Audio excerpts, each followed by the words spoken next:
Wabarakatuh dan selamat pagi. Salam sejahtera buat kita semua. Semoga kita semua di dalam lindungan Allah Subhanahu wa taala. Nama saya Agus Slamet dan saya mengajar di SMK Negeri 3 Penajam Pasir Utara. Saya mengajar mata pelajaran Pendidikan Pancasila dan Keluarga Negara. Hari ini saya ingin membahas tentang peluang dan tantangan penerapan Pancasila. Materi pembelajaran di kelas 10 di unit 3. Upaya untuk menerapkan Pancasila dalam kehidupan sehari-hari merupakan hal yang paling menantang dari materi Pancasila, terlebih di era revolusi industri 4.0 atau kita kenal dengan era digital. Bisa dikatakan di era revolusi industri 4.0 ini atau 4.0 ini 4.0 era digital di mana semua akses internet terutama media sosial, salah satu fasilitas yang tersedia di internet itu bisa diakses oleh peserta didik, dan ini bisa dikatakan sesuatu hal yang menantang dalam penerapan Pancasila.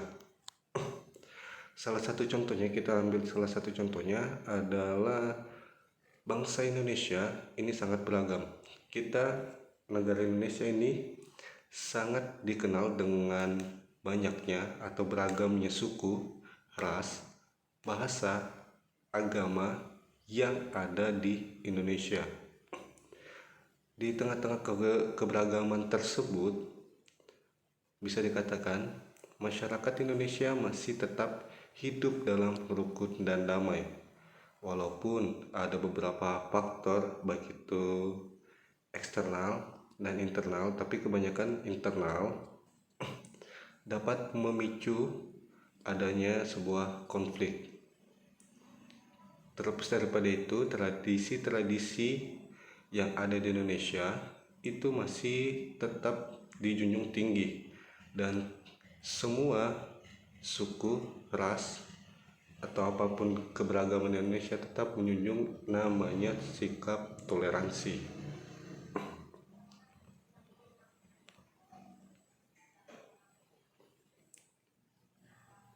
Berpancasila di era media sosial.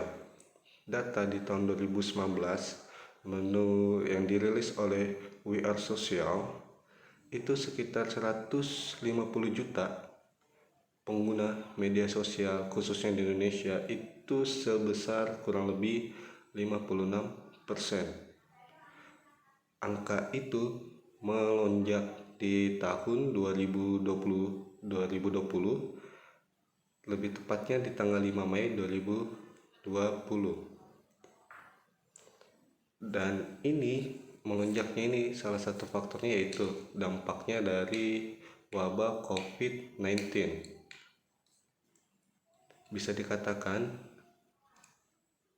pada masa itu platform untuk media sosial itu yang paling banyak adalah Facebook sebanyak 82%, WhatsApp sekitar 56 atau sampai 57%, Instagram 29%, dan beberapa media sosial lainnya. Tapi kemungkinan di tahun 2023 ini angka ini bakal ini naik karena penggunanya itu rata-rata sekarang para generasi milenial atau kita sebut dengan generasi Z ini banyak menggunakan platform yang paling baru yaitu TikTok, dan angkanya sudah jelas melebihi platform-platform yang sudah ada.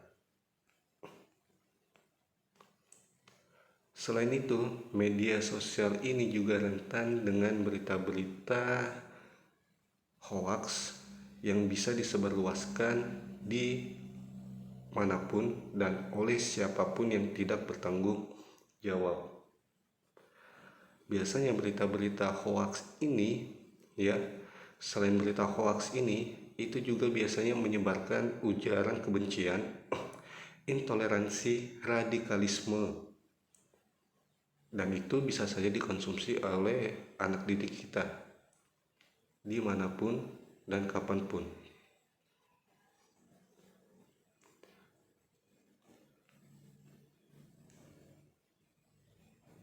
Pancasila dan pandemi.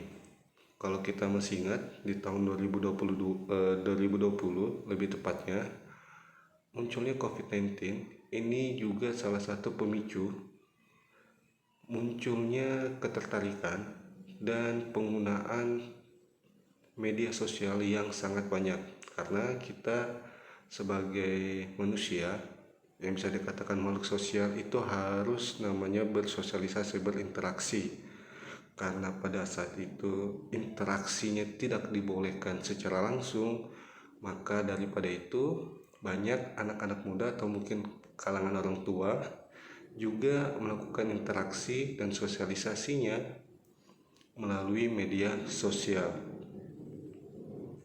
Tetapi dalam konteksnya ini, penerapan Pancasila di era 4.0 ini yang sangat-sangat agak susah dan bisa dikatakan menantang adalah bagaimana kita caranya untuk mengkoordinir dan memantau peserta didik kita dengan berita-berita yang banyaknya tersebar di media sosial.